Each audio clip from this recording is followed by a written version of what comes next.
우리가 살면서 너무 행복할 때 하는 말이 있습니다. 꿈꾸는 것 같아서 하는 말을 합니다. 현대 한국 사회에 이러한 일이 있었습니다. 바로 76년 전 오늘입니다. 광복절은 대한민국이 일본 제국주의로부터 해방이 되어서 나라와 주권을 다시 찾은 날을 기념하는 날입니다. 그런데 사실 1945년 즈음에 우리나라가 해방될 것이라고 하는 기대가 거의 없었습니다.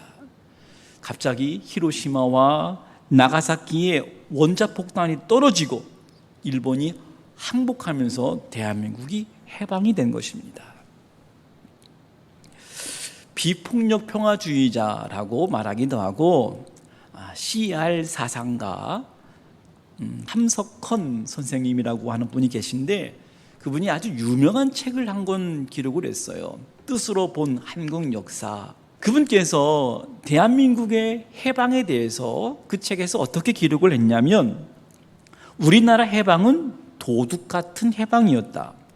예기치 않았다. 갑자기 우리에게 주어진 해방이었다. 그리고 이 해방은 하늘에서 온 것이다. 어느 누가 노력해서 얻어진 것이 아니라 우리는 가만히 있는데 해방을 스스로 할 능력이 없는데 하나님께서 베풀어 주신 하나님의 선물이었다. 그렇게 고백을 하고 있습니다.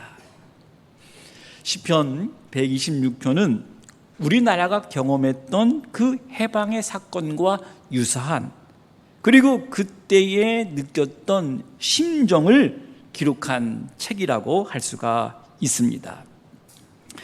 이스라엘, 특히 남왕국 유다가 주전 587년에 바벨론에게 멸망한 후에 70년 동안 지도자와 나라와 성전을 잃고 포로로 끌려가 있다가 주전 538년, 성경은 바사라고 하고 요즘은 페르시아라고 하는 나라, 그 나라의 왕 고레스를 움직여서 이스라엘 백성들이 꿈에 그리던 고향 땅으로 귀환시켰습니다. 이스라엘은 지금 하나님께서 행하신 일, 그 놀라운 일을 보고 감격했는데 그때 어떻게 표현했냐면 꿈꾸는 것 같았다. 그렇게 고백을 한 거예요. 그런데요, 이 큰일, 다시 말하면 이스라엘의 포로 귀환은 순식간에 일어난 일입니다. 아무도 예기치 못했습니다. 어느 날 갑자기 강대국 바벨론이 바사, 페르시아에 의해서 멸망을 당했습니다.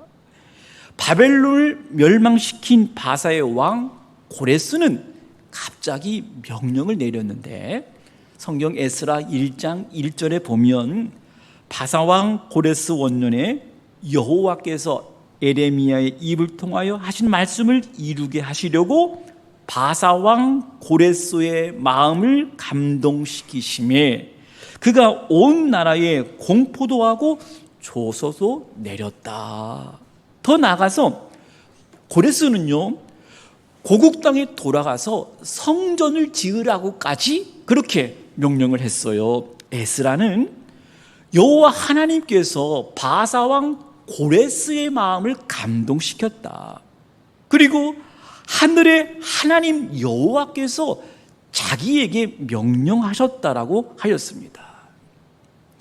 그래서 시편 기자는 이 꿈꾸는 것 같은 포로에서 고국 땅으로 보내신 그 사건을 하나님께서 행하신 큰 일이다.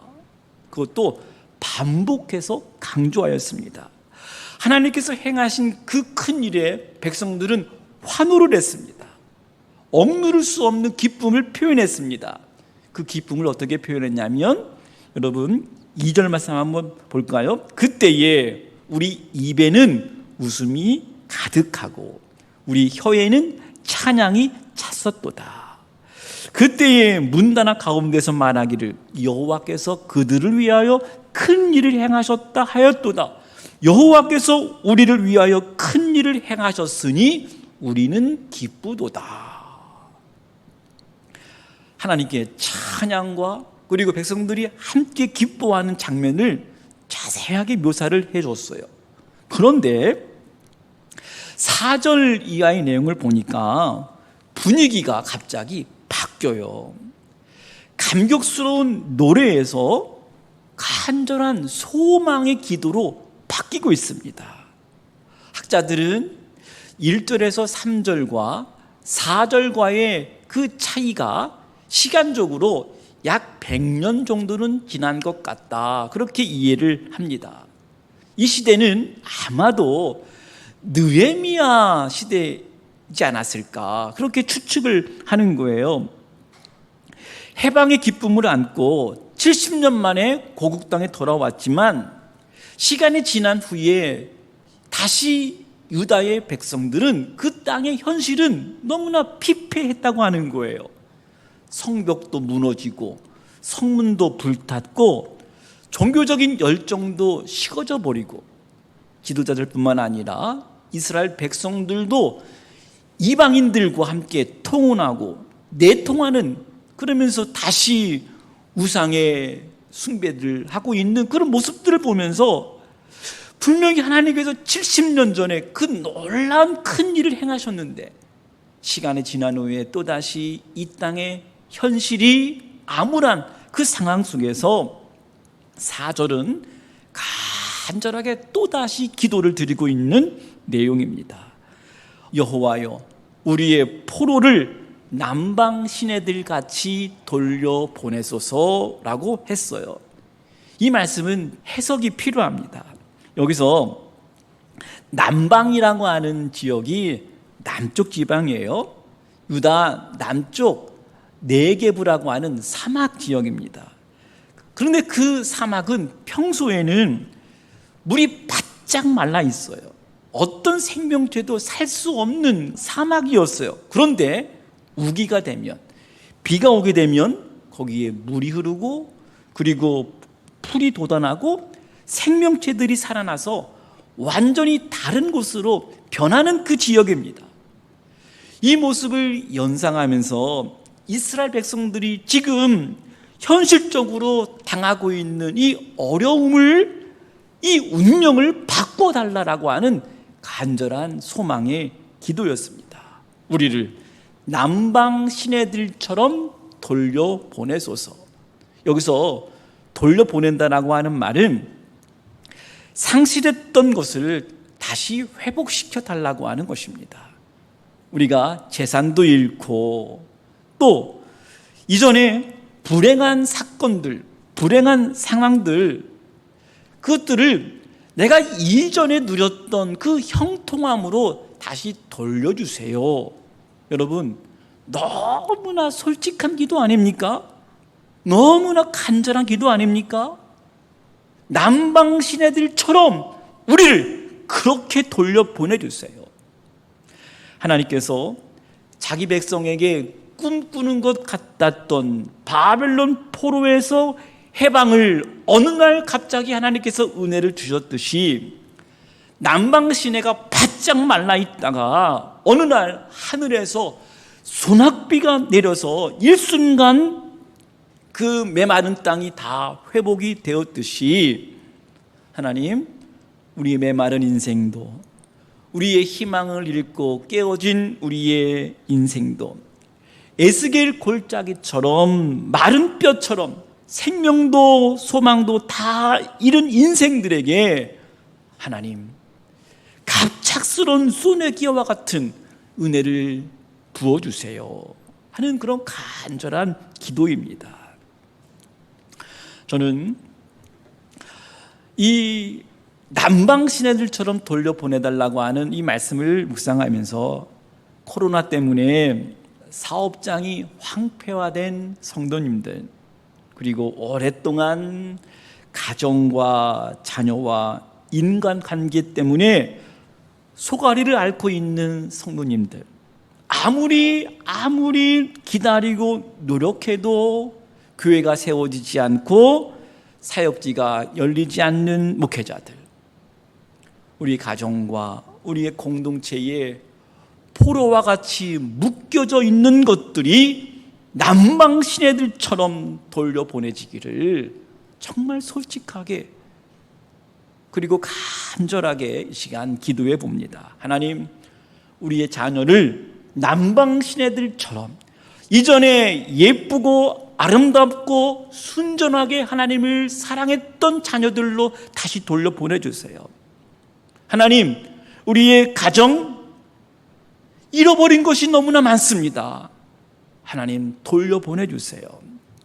하나님, 우리 한국교회가 처음에 아름답게 교회가 세워졌었을 때의 그 첫사랑의 상태로 우리를 돌려보내주세요. 하나님, 이 땅을 긍휼히 여기사 전염병의 공포로부터 우리를 해방시켜 주세요. 이전에 함께 하나님께 자유롭게 예배하고 함께 열심히 땀 흘려 일해서 소득을 얻었던 그 때로 하나님 돌려보내주시면 안 되겠습니까? 더 나아가서 하나님, 우리의 영적인 상태를 우리가 구원의 그 기쁜 소식을 듣고 복음을 듣고 기뻐하고 감격했던 그 상태로 우리를 돌려보내주세요. 그렇게 간절히 기도합니다. 그런데 갑자기 분위기가 또 바뀌어요. 시인은 4절에서 갑작스러운 은혜를 하나님께 달라고 기도했지만 5절과 6절의 내용을 보니까 우리에게 교훈하는 말씀으로 기록을 해주고 있습니다. 마치 잠언에 나올 법한 그러한 말씀이에요. 여러분 5절 말씀 한번 보실까요?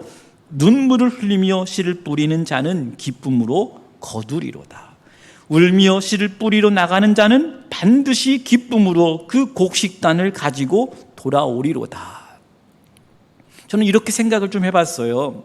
오늘 기쁨이 있고 찬양이 있고 기도가 담긴 시편 126편의 시가 맨 앞에 제목을 보면 성전에 올라가는 시라고 하였는데, 날마다 간절한 소망의 기도를 안고 성전에 올라가는 시인의 발걸음, 그 발걸음을 눈물로 씨앗을 뿌리는 모습과 같구나, 그렇게 저는 생각을 해보았습니다. 여러분, 이 말씀은요, 엄청난 시련의 현실, 그 문제에 봉착한 이스라엘 백성들에게 이 말씀은 소망의 말씀이에요. 지금 예루살렘 성이 폐허가 되어서 비참하게 되었지만 눈물로 씨를 뿌리는 자 열매를 거둘 것이다라고 하는 이 말씀은 아직 끝나지 않았다. 아직 절망할 때가 아니다. 주저앉아 있을 때가 아니다. 이것은 여전히 희망이 있다. 눈물로 씨를 뿌리는 자가 있다면 분명히 거기에서는 놀랍게 하나님께서 큰 일을 행하실 것이다. 그러니 눈물의 씨앗을 지금도 계속 뿌려라 하는 소망의 말씀으로 다가왔습니다. 여러분, 이 곡식단을 기쁨으로 거두어 가지고 오는 일, 회복되고 해방되는 일은 어느 날 갑작스럽게 임하는 것 같지만 사실 오랫동안 뿌리고 또 뿌린 눈물의 씨가 있었다고 하는 거예요. 여러분, 바벨론 포로 기간에 눈물로 기도하며 눈물로 자기 백성의 운명을 놓고 하나님께 간구했던 사람들, 여러분 기억나시죠? 90이 되어서 힘이 다 소진이 되었어도 자신의 위치에 안주하지 않고 시대의 아픔을 안고 기도하는 다니엘의 모습을 보았습니다. 다니엘서 9장에 보면 이렇게 기도를 했어요. 우리 하나님이여, 지금 주의 종의 기도와 간구를 들으시고 주를 위하여 주의 얼굴 빛을 주의 황폐한 성소에 비추시옵소서. 다니엘서 9장 19절에 보면 주여 들으소서, 주여 용서하소서, 주여 귀를 기울이시고 행하소서, 지체하지 마옵소서. 나의 하나님이여 주 자신을 위하여 하시옵소서. 얼마나 간절한 기도를 드렸습니까? 또 한 명을 우리가 기억해야 됩니다. 이 시대 상황에 눈물로 기도했던 느헤미야를 우리가 알고 있어요. 느헤미야가 고국 땅 예루살렘으로 돌아간 자기 백성들이 여전히 환난을 당하고 있고 능욕도 받고 예루살렘 성벽이 무너지고 성문들이 불탔다는 소식을 듣고 느헤미야서는 울었다. 그리고 수일 동안 슬퍼했다. 하늘의 하나님께 금식하며 기도했다라고 했는데 종이 주의 종들인 이스라엘 자손을 위하여 주야로 기도하오며 우리 이스라엘 자손이 주께 범죄한 죄들을 자복하오니 주는 귀를 기울이시며 눈을 여시사 종의 기도를 들으시옵소서. 1장 10절에 보니까 주여 구하오니 귀를 기울이사 종의 기도와 주의 이름을 경외하기를 기뻐하는 종들의 기도를 들으시고 오늘 종이 형통하여 이 사람 앞에서 은혜를 입게 하옵소서. 느헤미야는 이후에 아닥사스다 왕의 허락을 받아서 고국 땅에 돌아갑니다. 돌아가서 성벽을 쌓고 그리고 성벽 재건 이후에 에스라와 함께 이스라엘 백성들의 영적인 부흥을 위해서 힘썼던 그 놀라운 일들을 행한 하나님의 사람이 되었습니다. 여러분, 분명 하나님께서 행하신 놀라운 큰 일, 기적의 역사이지만 눈물과 기도와 사명의 씨앗을 뿌린 사람들이 있었다.